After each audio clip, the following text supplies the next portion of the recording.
Plastic waste is one of the leading pollutants of the Caribbean Sea. While a few Caribbean countries have implemented anti-plastic measures, the question remains, how effective have these policies been? Good evening, everyone.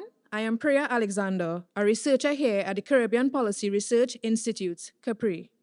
CAPRI is an independent think tank devoted to evidence-based research towards improved public policy making in Jamaica and the Caribbean. Today, as we close out our participation in Semana de la Evidencia, Evidence Week 2025, a regional initiative that uses evidence to inform policy through listening and innovation, we turn our attention to the issue of plastic bag bans and their effectiveness across the Caribbean. Welcome to the launch of our new report, The Big Ban Theory, Unpacking Evidence and Capacity Gaps in Caribbean Plastic Policies, made possible with support from the European Union.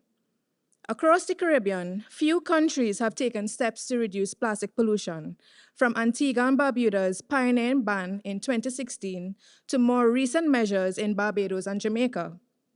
Across the Caribbean, these efforts share a common goal, which is to reduce single-use plastic waste, protect our ecosystems, safeguard public health, and strengthen our region's leadership in sustainability. But while the intentions are clear, the evidence is less so. The absence of systematic data and consistent enforcement means we still fully don't know how effective these plastic ban measures have been. The Big Ban Theory report examines the effectiveness of single-use plastic bag bans in Antigua and Barbuda, Barbados, and Jamaica, and gives recommendations to strengthen these measures and support broader environmental and public health goals. It builds on CAPRI's earlier research on plastic pollution and environmental governance, particularly our 2018 reports, Managing Plastic Waste and Beyond PET Bottles and Plastic Bags.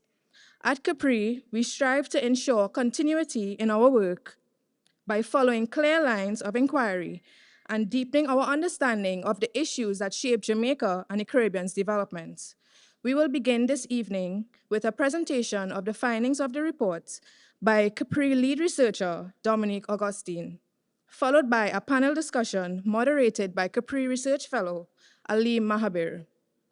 Joining the panel are Mrs. Dominique Augustine, Mrs. Indira James Henry, General Manager, NSWMA Antigua and Barbuda, and Mr. Anthony McKenzie, Director of Environmental Management and Conservation, NEPA Jamaica. We invite our audience to participate in our discussion by using the online platform Slido. Simply browse to slido.com and enter the event code CAPRI. There you may post your questions, vote up other people's questions, and vote on ongoing polls. We now welcome Mrs. Vanna Lawrence, a representative from the European Union, to deliver remarks on behalf of Mr. Anicieto Rodriguez Ruiz.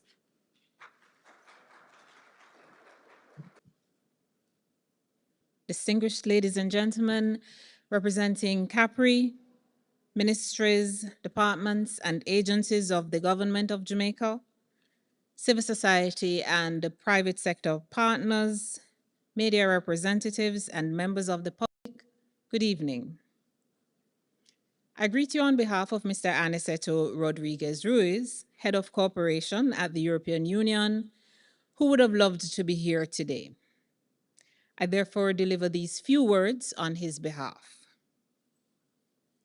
The European Union values every opportunity to remind our partners that, despite the tremendous progress we have made together in every sphere of life in the 21st century, our own stewardship of the environment will determine the quality of our lives for the foreseeable future and beyond. Because of this knowledge, the European Union countries have made the legal commitment to fighting climate change by shifting to a climate-neutral economy and by being committed to the Paris Agreement and achieving the European Green Deal. The EU believes that a transition to a net zero economy can significantly tackle the climate crisis by increasing competitiveness in ways that are not only socially balanced and fair, but are sustainable for generations. He said, I had the benefit of looking at the comments made by my predecessor in July 2018 when CAPRI published its first report on the plastic bag ban, and I recognized that some things have changed in Jamaica. He reflected on shopping in the supermarket upon his arrival and returning home with almost as many disposable bags as the number of items he had bought. He also marveled at the absence of an exchange system and a well publicized recycling program for PET bottles that would have made them as valuable as their glass counterparts. I must say that things have indeed progressed since then. The European Union is therefore pleased to have been a partner in supporting the achievement of this progress in Jamaica. In 2018, the EU supported the government of Jamaica through the Forest Management Program to reverse some of the negative effects of climate change, forest degradation, and biodiversity loss through several strategic and community actions. In 2020, the EU provided further funding for an ongoing program entitled A Jamaican Path from Hills to Oceans, dedicated to increasing climate resilience and reducing poverty by protecting livelihoods through an integrated landscape management program. In this current financing cycle, the EU is working with the government to address the urban effects of climate change through the Sustainable Kingston program that is expected to be signed in 2025. In this way, over the past 7 years, the EU has partnered with the government of Jamaica through the provision of grants of approximately 28 million euros for actions that address climate resilience and environmental protection. At the level of civil society action, the present grant funding to CAPRI demonstrates the EU's commitment to supporting CSOs as actors of democracy and good governance. It is the second of its kind that has facilitated CAPRI to conduct research on matters of importance to the people of Jamaica and to address public policy objectives through dialogue and advocacy.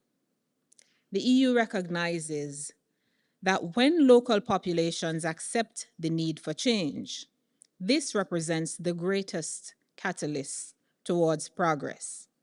It is admirable, therefore, that small island developing states in the Caribbean region, including Jamaica, continue to lead the way in developing holistic approaches to managing the resources of the ocean and life on land, because a significant portion of the country's livelihood depends on these.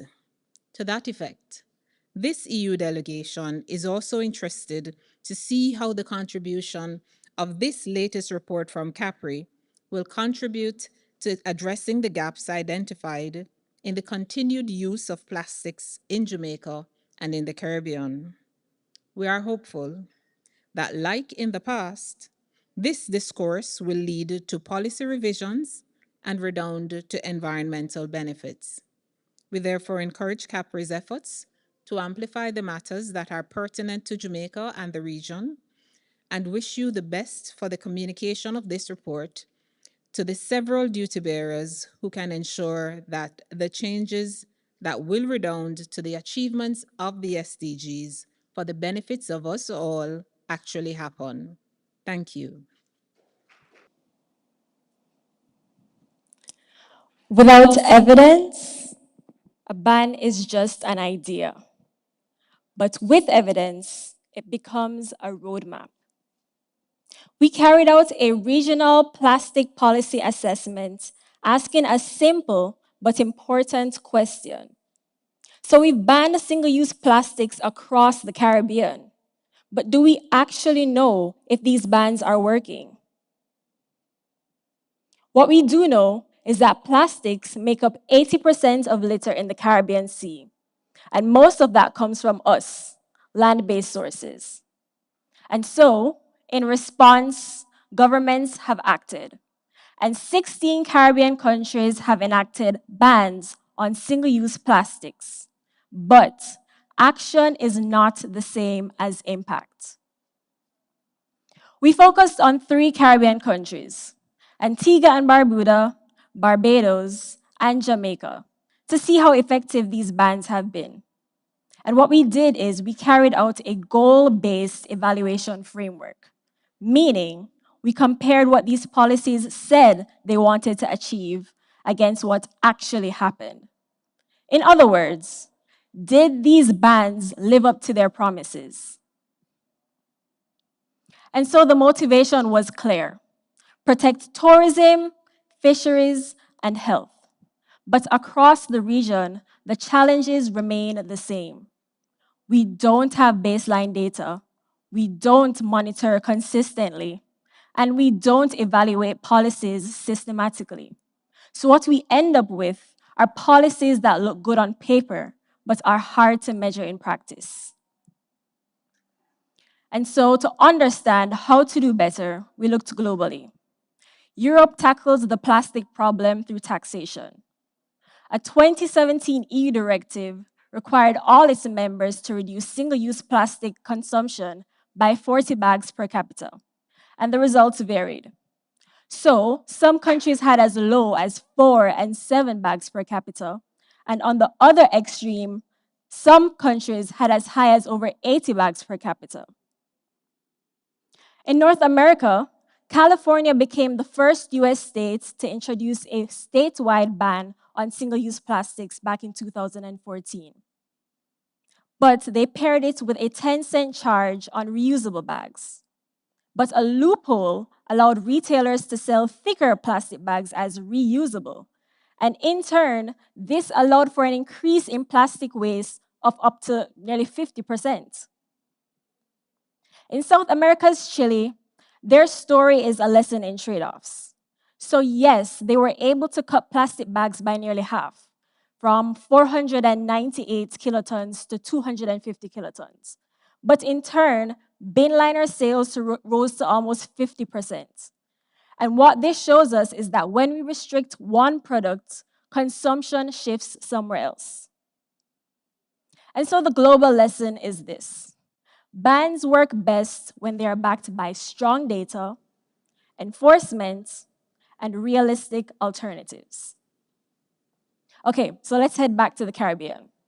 Antigua and Barbuda set the way, becoming the first in the region to implement a ban on single-use plastic bags back in 2016. It was symbolic and bold as they targeted all polyethylene shopping bags, with a few exemptions for those for food packaging and essential uses. The results were encouraging. Plastic bags in landfills decreased from 20% in 2006 to 4% in 2017. But when you look closer, most of that reduction happened before the ban was even put in place. So what this tells us is that this policy may have built on previously existing waste reduction trends rather than creating a new one. To support the transition, the government of Antigua distributed over 120 reusable bags and launched a garment training program to help have these made locally. Public awareness campaigns appeared strong, with surveys citing that over 70% of respondents had increased awareness of the ban. But where the policy struggled was in enforcement and data.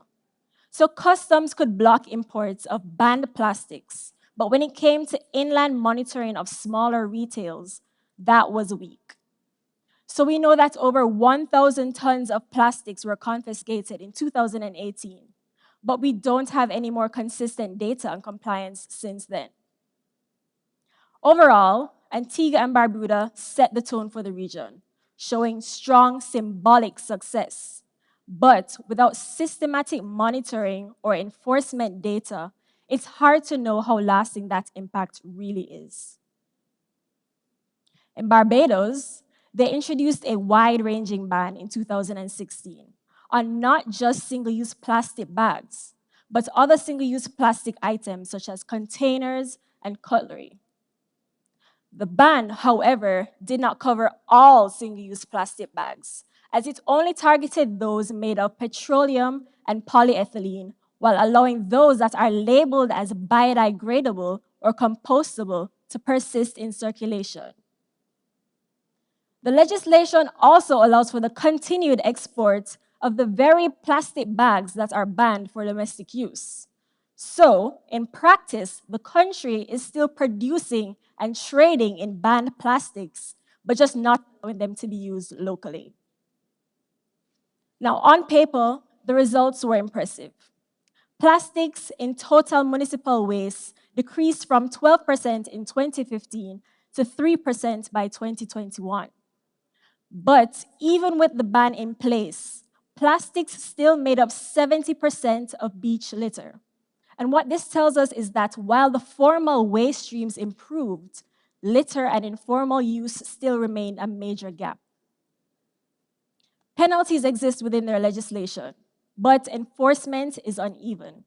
And the so-called biodegradable alternatives didn't always prove to be the safer option, as some were even found to contain fluorine. And this is a clear message that sometimes what replaces the plastics may be just as problematic. So while Barbados' approach was broad and ambitious, its selective coverage, export exemptions, and unverified standards for alternatives means its environmental impact is still not fully certain. Now, Jamaica. Jamaica has one of the more structured bans in the region, with 4 phases extending all the way to July 2025. It is also one of the few bans in the region with hefty fines, with as high as 5 million Jamaican dollars for individuals and 10 million Jamaican dollars for companies, and even up to 5 years imprisonment. Now, Jamaica's policy's strength lies in its design. It's phased, consultative, and it's built into the broader environmental framework. But the follow-through has been fragmented. Now, cleanup data reveals that plastic bag litter decreased from 13% in 2018 to 6% in 2021, and then rose back again to almost 9% in 2022. Now, what this rebound suggests was there might have been an initial compliance followed by possible enforcement fatigue. And this slowdown is also evident in reported figures. So there have been 52 cases of prosecutions since 2019, with 37 of them happening in the first year alone, and the remaining 15 happening up until the end of 2024. Notably, there is still no data on what's replacing plastic bags or on how the informal retail sector is adapting.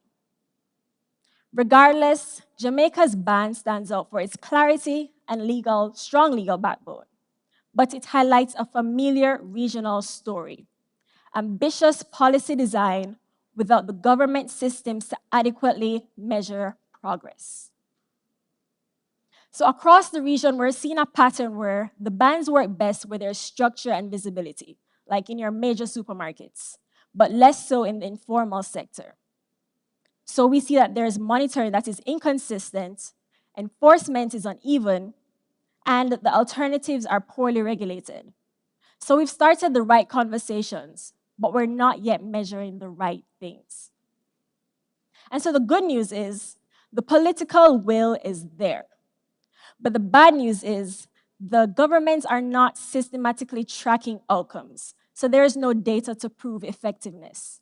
And the risk is, like what Chile has shown us, is that we risk substituting one problem for another. So where do we go from here? From our analysis, several key recommendations emerged. 1, establish systematic monitoring of plastic flows. Monitor what matters. track plastic flows and not just bans, require quarterly reporting from relevant authorities, and conduct waste characterization studies biennially. Set and enforce standards for plastic alternatives. Not every biodegradable label means it's safe. Adopt recognized standards and require independent testing with publicly available approval lists.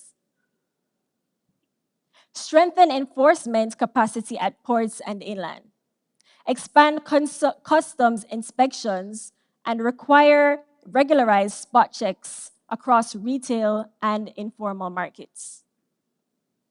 Institutionalize monitoring of green procurement outcomes. Report transparently. Show Parliament what's working through annual green procurement reports. And finally, strengthen public education with measurable targets. Let's make behavioral change visible. Introduce yearly awareness campaigns with concrete and trackable goals. Now, these steps aren't expensive. They're just systematic. And without them, we risk staying stuck in that cycle of symbolic policy. Now, Caribbean countries have aligned themselves in the charge against plastic, but now it's time to focus on measuring success. Because policy without data is just good intention, and we can do better than that. Thank you.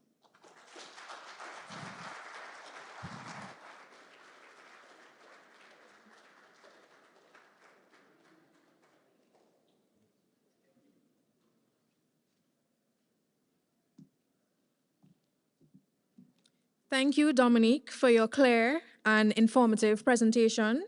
We invite our audience again to participate in our upcoming discussion by using the online platform Slido. Simply browse to slido.com and enter the event code CAPRI.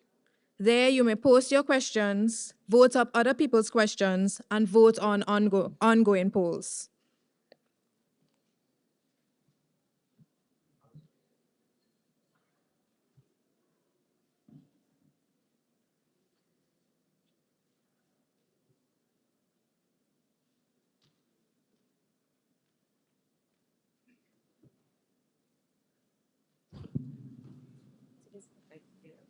Who is to get the next mic? Hi, good evening, everyone. So I'm Ali Maber. I'll be moderating the panel discussion, and I'd like to invite our panelists to join us on the stage so that we can begin.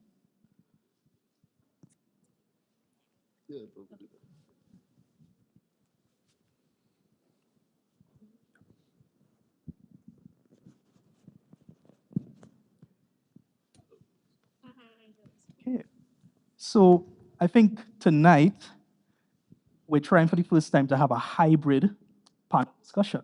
So we're joined in person by our lead researcher, Ms. Dominique Augustin, and by the director of NEPA, Mr. Anthony McKenzie, and online by Ms. Indira James Henry, who's the director of the NSWMA in Antigua and Barbuda.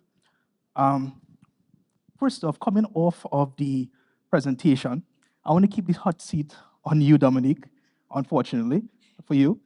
Um, the report opens up with the fact that 80% of marine litter in the Caribbean is plastic. That sounds really high, but I think it's a problem that we sort of see if you go down by the harbor, Kingston Harbor.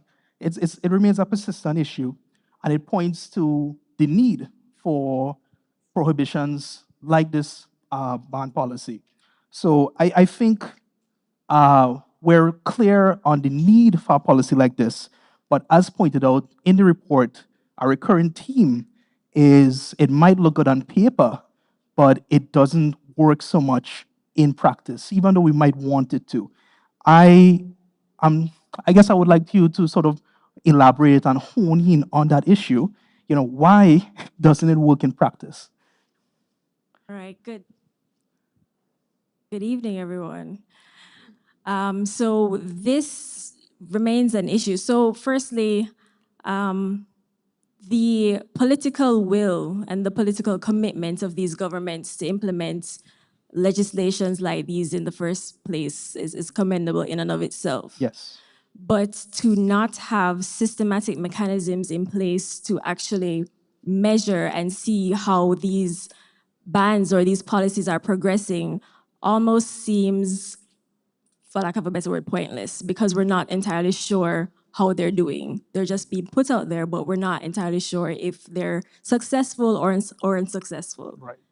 And so what we had to do in our research was triangulate a lot of data. So we had to compare information from sources that were made available and essentially come up with as clear or as credible of a picture as possible to sort of make up for that lack of Data systems. systematic data, correct? Okay, well, continue hot seat to offer you for now, and I'll throw in all the fire on you, Mr. Mackenzie. So, as Dominic would have mentioned, countries like Antigua, Barbuda, Barbados, and Jamaica, you led the way in terms of implementing these policies, and definitely should be lauded for that. But as the report shows, and I think we have to mention, there are some clear cracks in the system still. And I guess I want to know, are governments aware of the oversights we would have pointed out in the report? And what is standing in the way of closing them? And more directly, do you have concrete plans in place to address these gaps we pointed out going forward? First, I can start with you, and hopefully our colleague online can tackle that after. Yeah. Thank you very much, and good afternoon. I'd like to start first, perhaps, by thanking and congratulating Augustine and CAPRI for the work and the extensive study that was carried out in bringing the results together with respect to this particular study. And certainly, having reviewed the report, I think from the point of view of NEPA, that we're comfortable with the findings, and of course, we're seized on the recommendations coming out of this report. I think from the start, and when we began the process, back in 2016, when the senator at the time, Senator Matthew Samuel, moved the motion in the Senate, it was recognized that we never had the data. We knew that we had a big problem.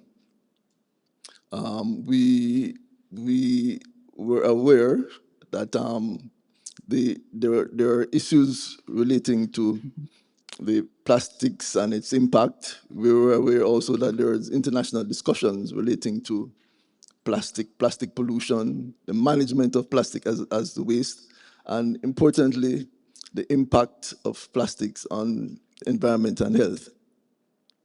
But I cannot say that we were seized of all the data associated with the issues, particularly with respect to Jamaica. Notwithstanding, I think everybody understood that we had a problem, and therefore the government had to implement actions. And of course, one proposal was with respect to the ban. I think at the time, there were concerns that there were other possibilities or other approaches that could be taken. Nevertheless, and of course, as you pointed out, with the absence of data, the decision was still taken that we would move with a ban.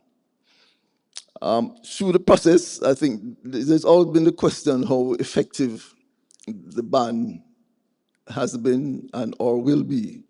I cannot say from the point of view of NEPA that we were in a position to accurately evaluate and define totally the expected impact of the ban.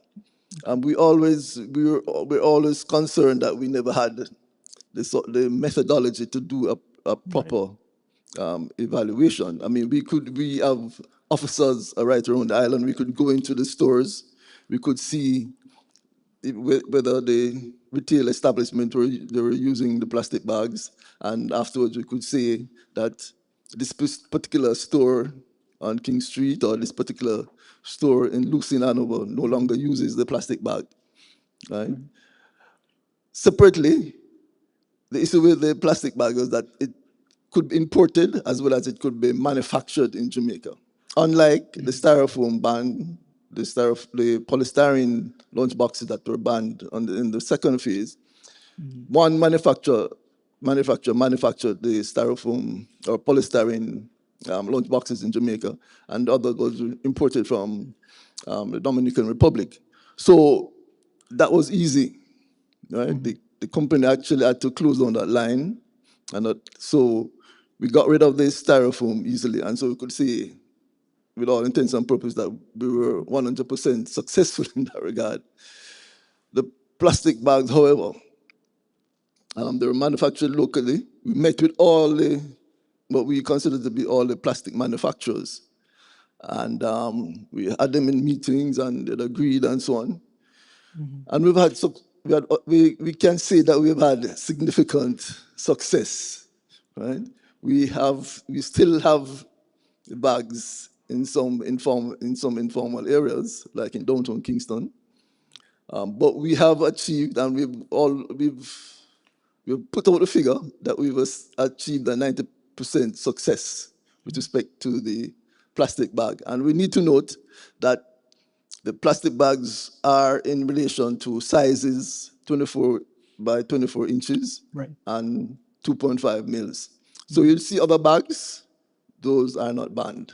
And so people shouldn't realize that those are not to be counted as part of it. But we still have the smaller bags. So it's important to note that there are exceptions in place. Right, there are exceptions. There are some plastic bags also that are allowed for use for particular purposes, and those ought not to be counted as part of the Okay, total. I want to follow up on that, but I think we do want to hear from our last panelist, Indira, who's joining us online. Indira, are you hearing us?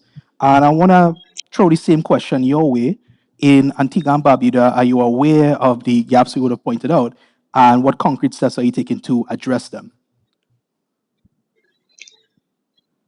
So good afternoon, everyone, and I'd like to thank CAPRI for having me as a panelist in your discussions today.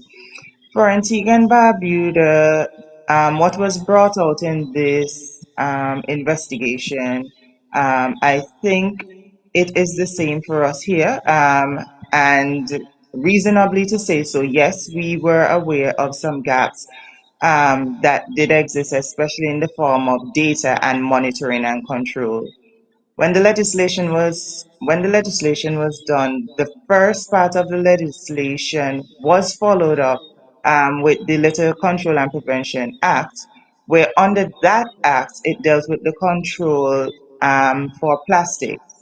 And we did institute litter wardens, but um, the continuity in monitoring is what is lacking, as the data showed that in 2018, coming off of it up to that point, data was being collected. And one of the things that has been brought to light is continuous monitoring and capacity building that is needed to carry on the functions of what the ban had been instituted to do. So Antigua and Barbuda is very much aware that we're lacking that aspect, and we need continuity in following up and ensuring that monitoring and control continues to happen, and also data collection. But as in government, as it goes throughout the region, human resource capacity is limited. And even sometimes when you have other departments that are there to do data collection and data monitoring, sometimes those department also has other priorities. So although you would be from the ministry, let's say environment, and we have a other department dedicated to do that, you may not be on their priority list. So within your department, I think each department needs to have that embedded in it, to have a monitoring and control unit and a data collection unit, so that the policies that are carried out can be continued to be tracked along its lines. So it is something that we are aware of, and something that we will have to work on. But within working on it, capacity and human resource capacity also is a huge factor for that sector. Okay, thank you for that, Indira. And before I sort of like follow up with what you just said, I just want to remind everyone to please go to slido.com and enter code CAPRI, CAPRI. While there, you can answer your questions and deliver it to us here on the panel if you have anything that you would like to throw our way.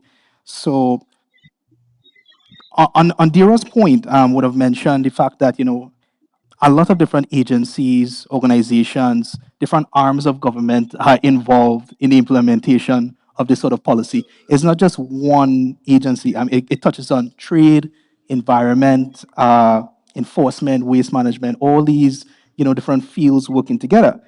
But I think a lot of the time, those pieces, don't really line up in practice. There are challenges, as Indira mentioned, with human resources and so on. So I'm asking, like, how can we strengthen coordination across these different agencies, whether it's in Jamaica or Antigua and Barbados, to make these bans, more coherent, more effective, to ensure that they do work better in achieving their purpose. And Mr. McKenzie, maybe we could start back with you on that. Okay, right. So as was pointed out, Antigua and Barbuda, they implemented the ban as the first country in the Caribbean. We actually visited in Antigua and Barbuda, and they started, and so we wanted to learn from that particular situation. Interestingly, for example, they established standards for the alternatives. I don't know that we have successfully gone to that stage. But so we had some experiences from Antigua and Barbuda that we tried to implement. The question of the interagency collaboration, that's critical and that's important. In our case, in Jamaica, we had legislation under the Natural Resources Conservation Authority Act that spoke to the manufacture, use, and distribution, and then under the Trade Act, and that relates to customs, the importation. So it required compliance and enforcement from both entities, including also the ministry responsible for trade, as well as, of course, as you mentioned, we would have to work with the ministry responsible for solid waste management. So a number of agencies had to collaborate. That's a work in progress. But I think from the point of view of NEPA, we had some successes there, but I think we still need to have, we still need to see improvements in terms of how the various agencies work. And I can perhaps point to some specific examples. How customs operate, for a lot of positive reasons, they don't inspect all containers. I mean, they go by the manifest that's presented. And so it's very likely that in instances, the plastic bags can come in because they've not been detailed in the manifest, right? And I mean, one of the objectives of the customs agency is to facilitate trade and the easy movement of goods and so on. And so from our point of view, we might have gaps there. And of course, again, there's the question of whether or not our various ports and points of entry, the question of how porous it is comes into play. So as we see plastic bags that are banned available, we have to use various approaches, engaging the police in investigative work. All that is part of it to ensure compliance. Over the period, we increased the fines associated with the ban. When we started, the fine was $100,000. And now you're seeing, based on the report, that's between $5 and $10 million. So, I mean, I think the government has been serious in trying to ensure that we get a hold of this. Any thoughts on that, Indira? in terms of the need for more coordination? Dominique? Oh, sorry. Yes, Indira. Jamaica, who is, pardon me? Please go ahead. Yes, my colleague from Jamaica who is there has been with us from the start of this, and we have been having dialogue. One of the ways locally that Antigua and Barbuda has been able to see some successes is having an intergovernmental agency that meets, and if we have any issue relating to plastics or the band or how we can improve it, there are some point persons who are put on that steering committee, and we always re- relate with each other anything that is happening, and I think that helped to build some sort of capacity among us and a relationship where, for example, if something comes in at customs, because we have had training with customs in just like my colleague mentioned, somebody not being transparent with the manifest or a custom officer going and checking a container. We have had training programs with them so that they can identify what are the banned plastic items, because in Antigua we have a list of approved items which we always pass to them. And for instance, an officer has a problem, they will contact the Ministry of Health to seek clarification, or someone within the ministry just to get some feedback.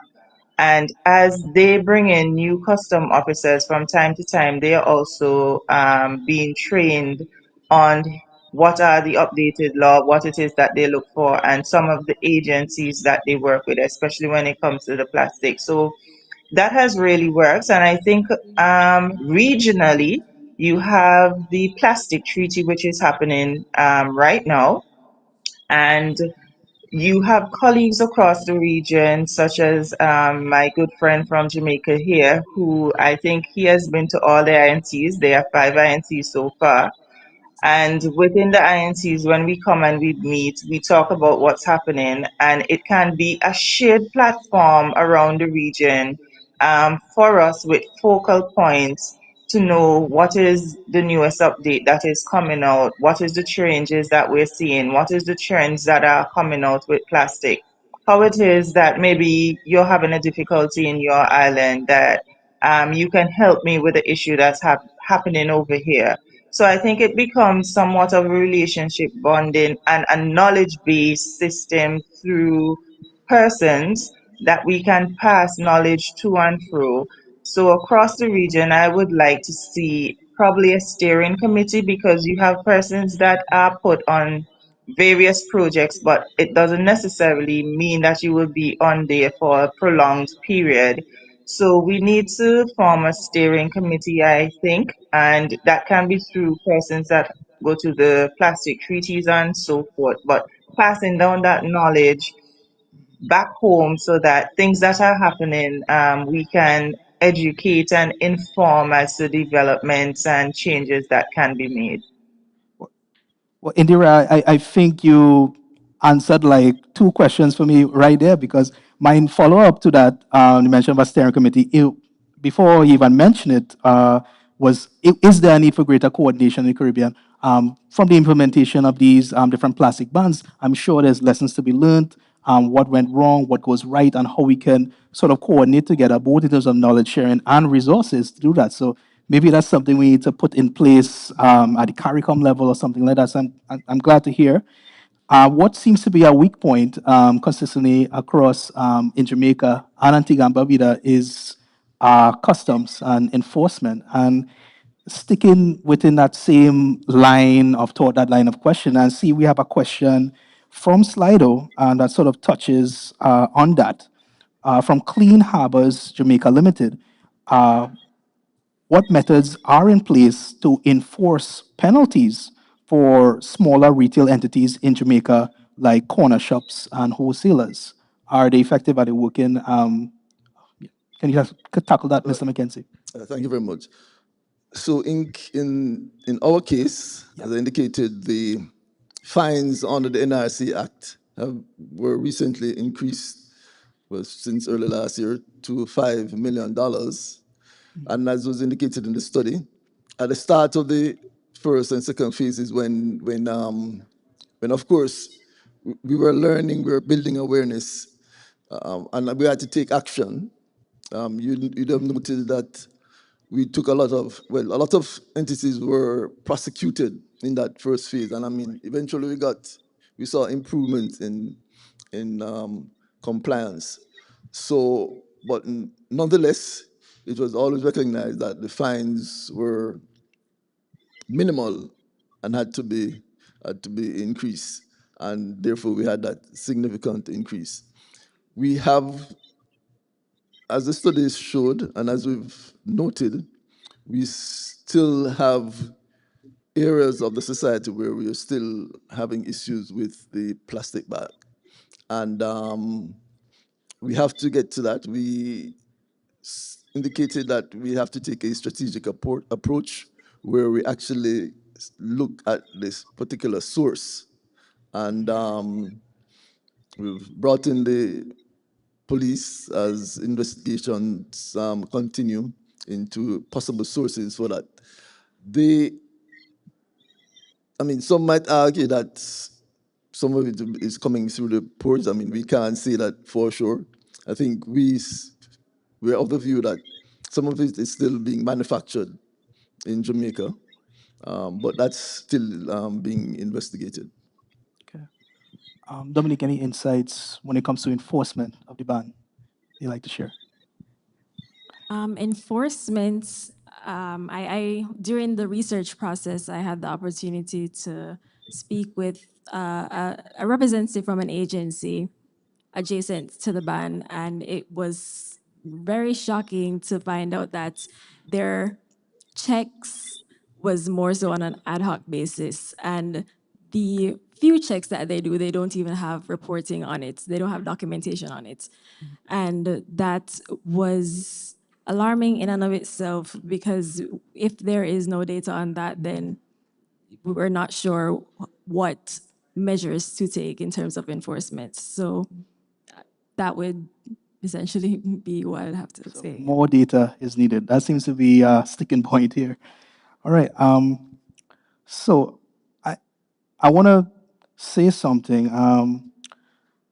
I have to admit something to you all here tonight, but I think I'm the wrong person to be moderating this panel because I love plastic bags. And anytime I go back to Trinidad, I make sure and bring back a whole stockpile of them because they're not banned there. So, I stock up. So I'm looking at the turtle here now, and I don't really feel anything about, like environment, right? But I think I do that because I'm thinking about convenience. I'm thinking about utility. I just want to be able to easily get something and pack it up. And I think a lot of people think exactly like me. A lot of businesses do too. They just see the utility that plastic bags offer, and they're not really thinking about the environment or the impacts that it could have.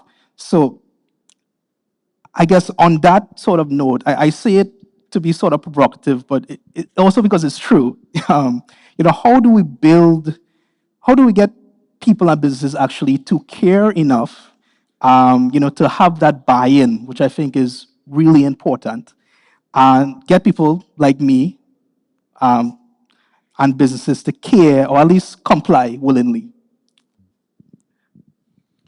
Well, I think it has to be twofold. On the one hand, we have the big stick, the enforcement, but on the other hand, it's building awareness,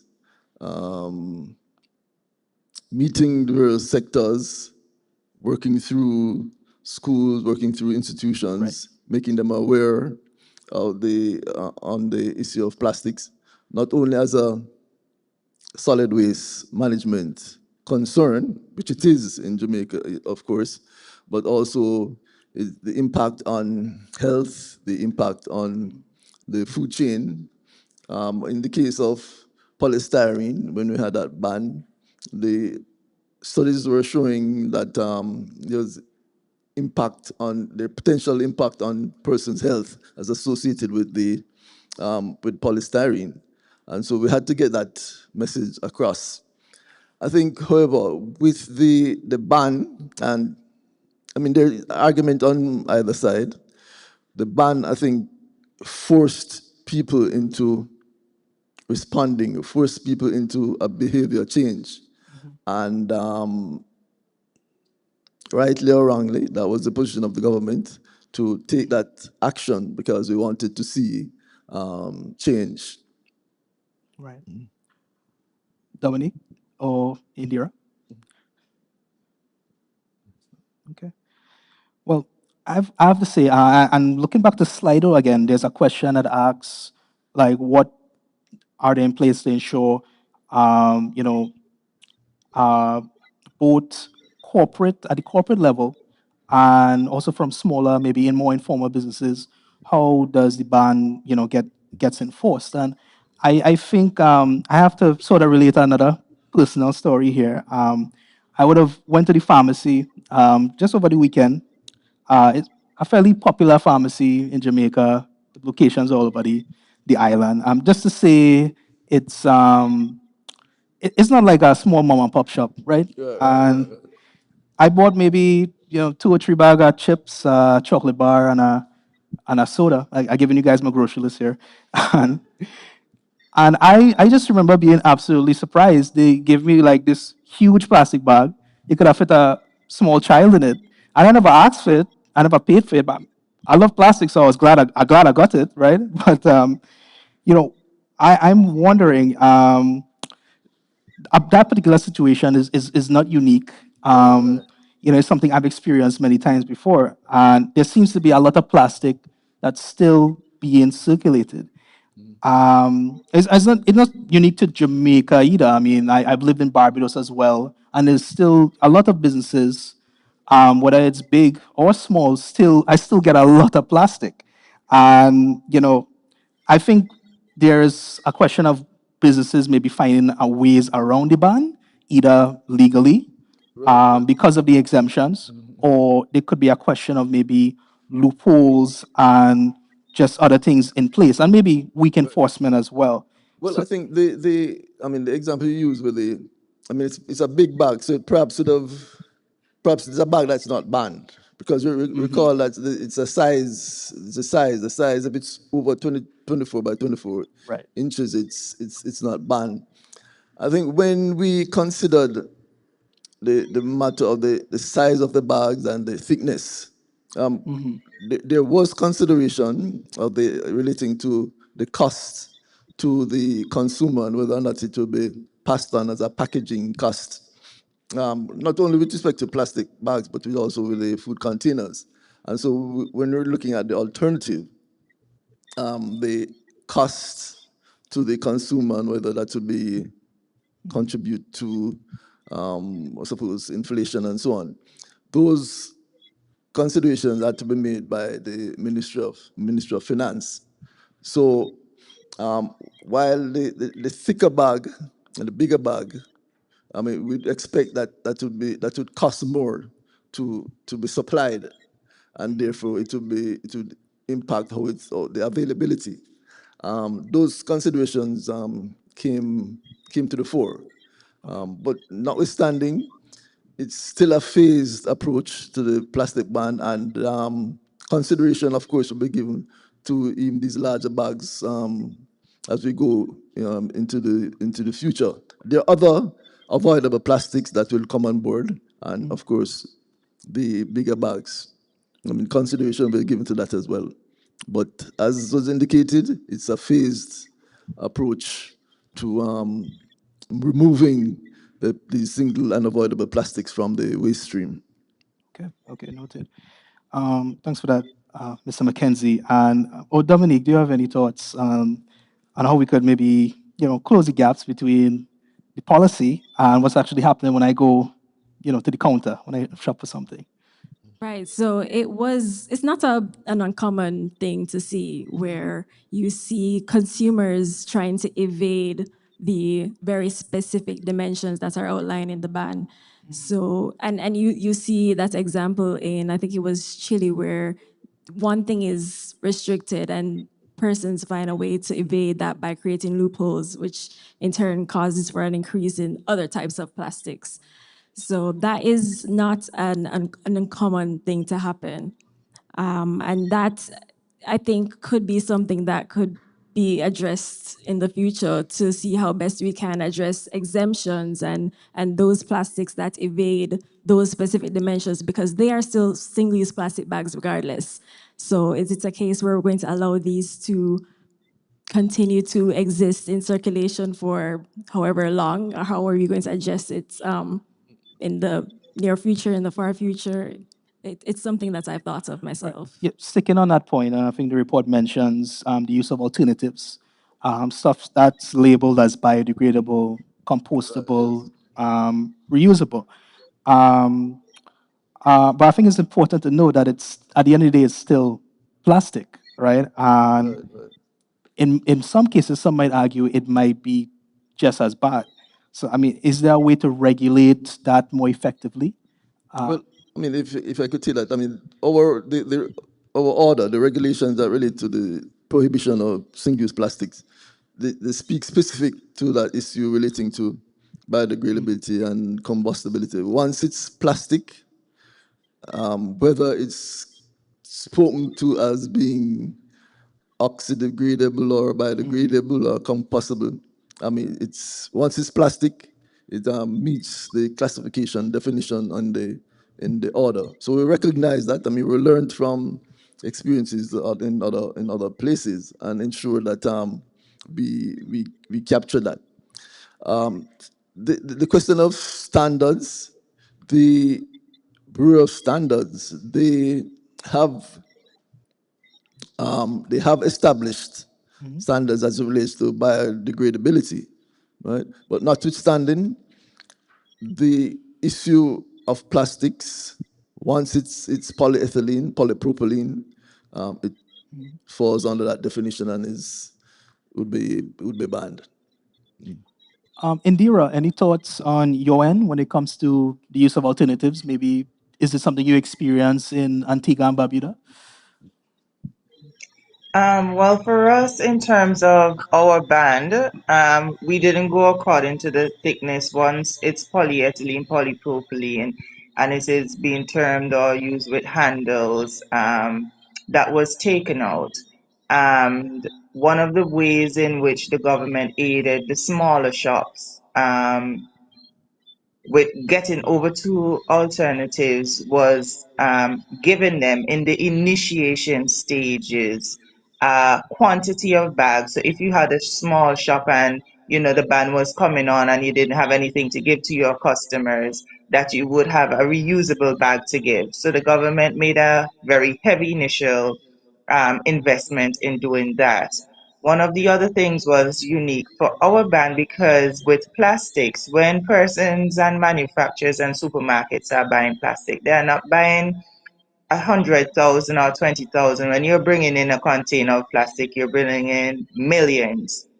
So one of the things that was done is to do a stock feed of what would be on the island in terms of plastics and given a phase out period to utilize the plastics that we had. Now I can tell you that was done, but however, 2 years after the ban, you still had persons that had whole containers of plastics. And we had to confiscate those even from the smaller shops and so forth. We had to confiscate. So I think in Jamaica, probably that is one of the things that is happening where you still have this large amounts of plastic on the market. Because I may bring in a 240-foot container of plastics. That's over 500 million plastic maybe in that container because we have to remember this item is thin and the quantities to purchase it over a period of time for supermarkets, they bring in large quantities. Another thing is just the average man for us. You guys bring in barrel. I think barrel is something customary for Caribbean persons to be a cost-effective mechanism. You have persons that bringing in food barrels, and every year when it's Christmas time for us, that's one of the seasons that our custom officers are busy because everybody wraps up everything in all these plastic bags to secure their food, and so on. But we have to have persons at the port with the custom officers to help them to confiscate goods. They're the same thing with persons traveling by airport also. Some persons are not aware of the ban, and not everywhere in the world has a ban either. So persons may wrap stuff up at the airport also in their plastics and bring in. So there are many ways in which plastic can still have a concentration in your environment. In addition to, we cannot ban all plastics. We just cannot. Some plastics are there because we need to use them, such as the medical field and the food industry. And you have an instance where, okay, you have banned plastic A, and then you see an increase in plastic B. So it's a holistic approach that it has to be broken down to see, okay, what are the problematic plastics that we're being faced with that we can tackle? And then you have to have your category of unavoidable plastics that just has to maintain and be. But what we have to do is the control mechanism and the process in which the plastic is being used to make sure at the end of its life it is being treated properly according to its waste stream. Right. I think you're touching on a really important note in there, the idea that there are exemptions in place and worthwhile exemptions even in terms of the medical industry and for those different uses, which we ought to consider is really complex, is multifaceted. There are a lot of considerations that need to go into that. So if we have, I think it's important to note, if we have exemptions, it's not necessarily a bad thing. So it's a sort of nuanced issue there. I want to tackle some questions from Slido. We have a lot of questions to go through. I don't think we can get to all of them tonight, but let's see what we can do. Uh, I see a couple questions here looking at communities and getting citizens involved. One from Sean Bennett and one from Anonymous. I'm sort of trying to link those together, in terms of efforts being done to maybe target communities, maybe target citizens, both in terms of maybe at an enforcement level and a monitoring level to ensure that the bans remain effective. Dominique, or anybody could jump in. Yes, I think we spent significant resources back in 2019, 2020, 2021 in trying to build awareness at the local and community levels. At the national level, we ran, sorry, we ran campaigns on the issue of plastics and the alternatives back then. And so a lot of work was done. And of course, it has to continue because, I mean, to get change, I think it's an ongoing process. We have, I mean, I think the idea with this fourth phase where we are focusing on the food containers, that again is perhaps not as problematic as the plastic bags because the food containers are actually imported. They're not manufactured. There are no manufacturers locally who manufacture plastic food containers. And so we know where to direct the effort. But again, as the question points out, there's a need to continue the process of engagement at the local level, building awareness for us to move and transition away from using single-use items such as plastic bags. Okay. All right. Dominique, want to chime in or? Okay. All right. So we've covered some questions from Slido, but I do want to hear from the persons in the room who've managed to make it here today, despite the very overcast conditions and despite the traffic that that they would have encountered to get here. So if there's anybody on the floor who would like to pose a question to us here on the panel, we would definitely welcome it. Is anyone has anything want to throw it? No takers? Are going once? Going twice? We have one. Good evening, everybody. Evening.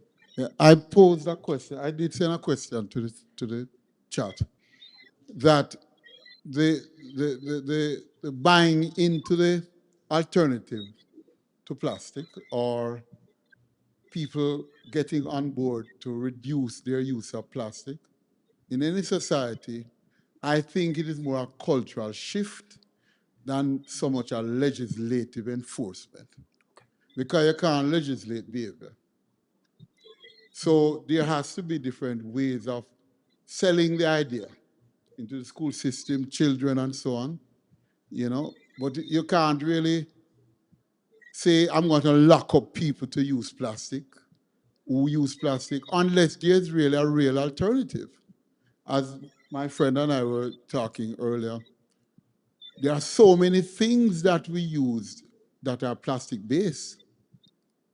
The Crocs that people wear now, I didn't know it was actually plastic bottles that made them until I started to watch some YouTube stuff. And Crocs is seen as the thing, even for uptown people too. So how do you really get the buying that, you know? We have to look at different alternatives. That's my take on it. So calling for a more systemic approach to change mindsets from the bottom up. I think that's a persistent theme we see popping up again and again. No, well, I totally agree.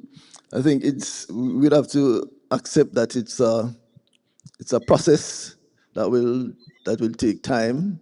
As I indicated earlier, the government saw it fit to take a binary approach where we, on the one hand, we did and put in enforcement measures, and on the other hand, we tried to build awareness and educate, but that accepting that it will take time, and therefore, in terms of the success and the impact of the ban, the matter of culture needs to be part, and as you've raised it, part of the equation.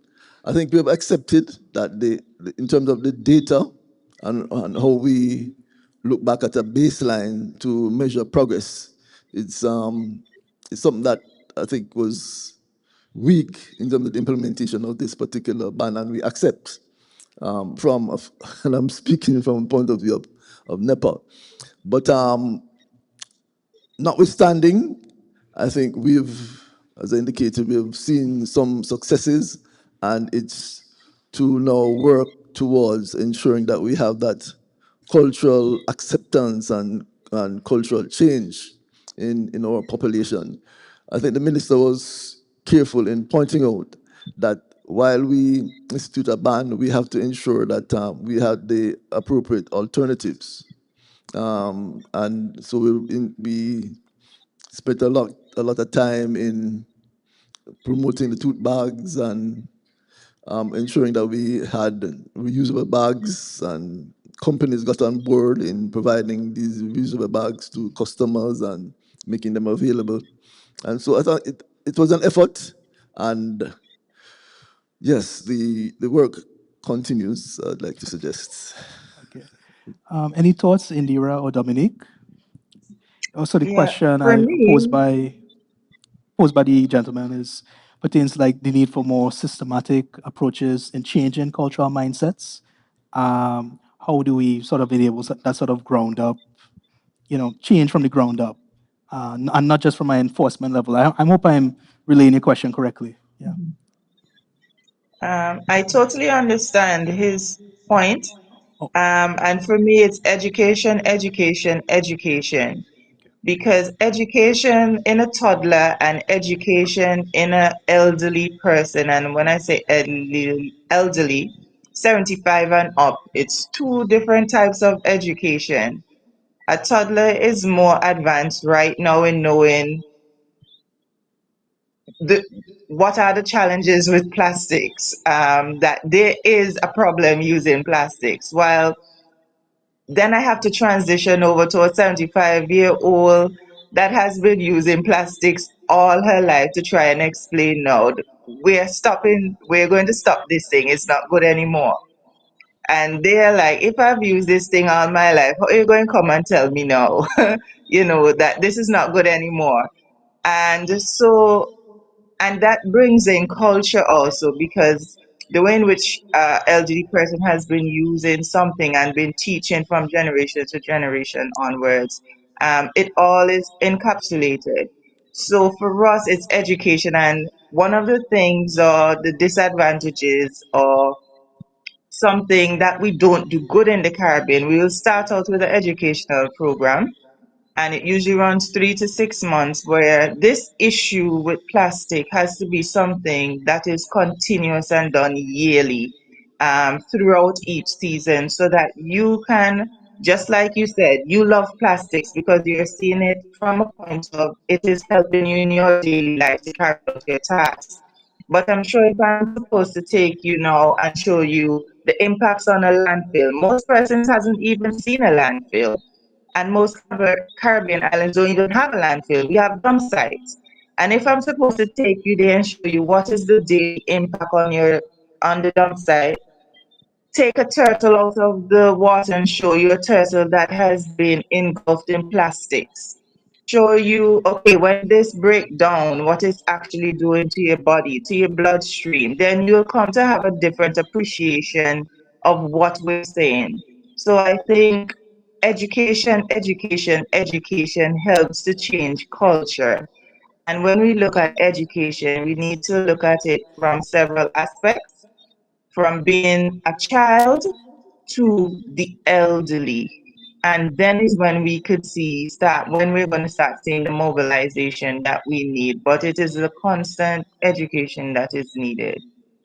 Okay.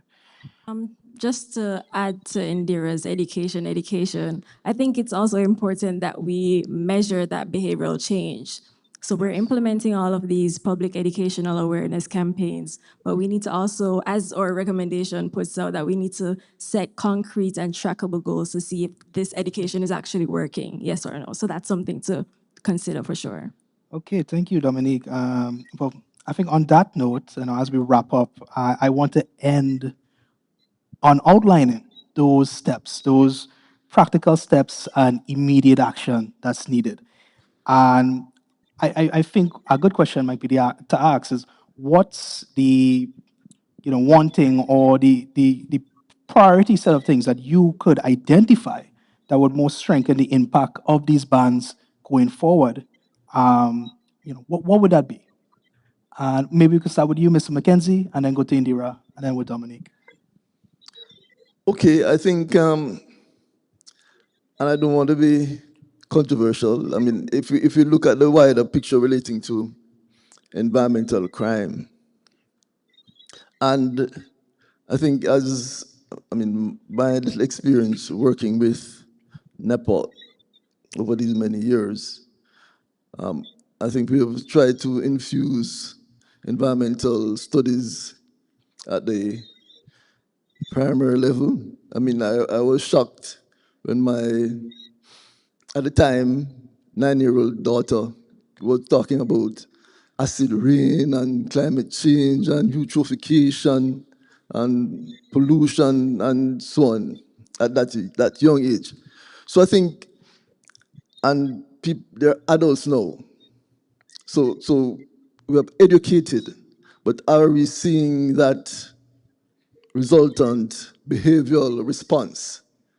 And I don't know, that's probably a sociological behavioral question that needs to be answered. I'm not that person, but I'm not seeing that specific response in our population, given the level of investment in educating, in education. I mean, the curriculum was restructured to impart environmental studies and environmental awareness and education from the primary level. Okay. And so I think that we have to go twofold. We have to make critical enforcement action as part of any effort to bring about environmental change. And I think the government has taken that decision in terms of increasing the fines, and people need to be aware, right, that if you breach, you're going to be prosecuted. And I think that's one aspect that will bring about the behavioral change. Thanks for those closing thoughts, Mr. McKenzie. Indira, your closing thoughts.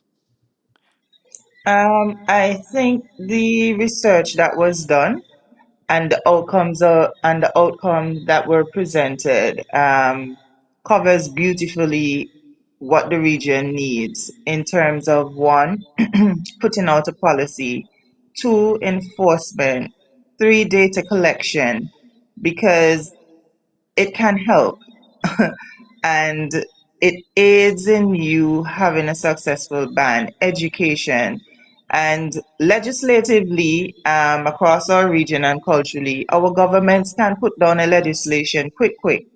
But then if you look on the back end where you have now your regulations and different mechanisms that needed to be set up, the effort in that part did not go out as beautifully as going to Parliament, putting down the legislation. So the areas of gaps that were presented today needs to be somewhat of a focus to help when we're putting out legislation, having a holistic approach to show data was collected. These are the reasons. Okay, then let's go into education, start making the public become awareness and having an appreciation for the reasoning why we're going about doing something. After that education, okay, we're implementing what we're saying. But in this implementation, hey, we have rules. And if you don't follow the rules, then there are consequences of those rules. And the consequences, once it is being enacted, that it is followed through and that monitoring and data collection occurs after. I think setting up that system would really aid us. We need more follow through. And your final word, Dominique. Could I just quickly? The, All I right, mean, quick. the point about data is very important and it's critical. And I mean, as I indicated before, when we started out on this road, I mean, it was difficult to define a measure, a key performance, a key indicator. Right? We could measure the thing we could collect the garbage on the coast, beach cleanup time, but that's very vague because I mean, this year might have 1,000 people cleaning the same place, next year it might be 100, so it's kind of hard. So it's tying down a particular methodology, right, to that can give an effective measure. I mean, in the report, and so they spoke to mixed methods and so on. So I think that's where we need the help in terms of going forward, the actual methodology that would define the objective data that we track over time. Dom, Lassie? Coming out of the reports, I think the recommendation that speaks to tracking plastic flows is one that should really be looked at. Well, in Jamaica, I know that we do waste characterization studies once every 5 years, I believe. And in Barbados is once every 10 years. That needs to happen more frequently if if we want to see a trend or a reduction or even an increase in plastic flows. That is something that really should be considered by government heads, reporting as often as possible so that we can know if these policies are working, yes or no. So what we really need is documentation to see what's happening, what's not happening, and to know how to adjust accordingly. Okay, I think what I hear is we need to be more systematic in our data approach, more systematic in our methodology, in our reporting, in our monitoring. And with that, on that note, I want to say a big thank you to our panelists for having participated, for your discussion, Anthony, Indira, Dominique, and to our audience, both in person and online. So I'm going to hand over to our CAPRI researcher, Priya Alexander, to deliver our closing remarks. Today's discussion reinforces a central message from this report. banning plastic bags is only the first step. To truly tackle plastic pollution, we must build systems that make these bans effective, systems that monitor results, regulate alternatives, and ensure consistent enforcement. In fact, this report tells a story that echoes across our other reports in many areas of public policy, whether it's violence reduction, child protection, or tax incentives. We are often implementing well intentioned policies without systematically monitoring and evaluating their impact. This year's theme for Evidence Week, Evidence Based Policy in Motion, challenges us to move beyond good intentions towards action informed by data and analysis. Tonight's discussion has done just that, putting evidence at the center of how we think about environmental sustainability and policy effectiveness. While this marks CAPRI's final event for Evidence Week 2025, our think tank colleagues across Latin America and the Caribbean, will continue hosting events throughout this week. To explore more evidence-driven discussions and gatherings, visit semanadelaevidencia.org for the full schedule. Thank you to our panelists for joining us and engaging in such an enlightening discussion this evening. Thank you to our presenter and our moderator. We also extend our appreciation to our sponsors for their continued partnership and to you, our audience, for being part of this event. Before we close, we have one final request. Please take a moment to return to Slido and rate this evening's event. The full report, the bag ban theory, not big ban, is now available on our website, capricaribbean.org. Please keep an eye out for the date of our next report launch, which will focus on adoption. Thank you once again for being with us. Have a good night.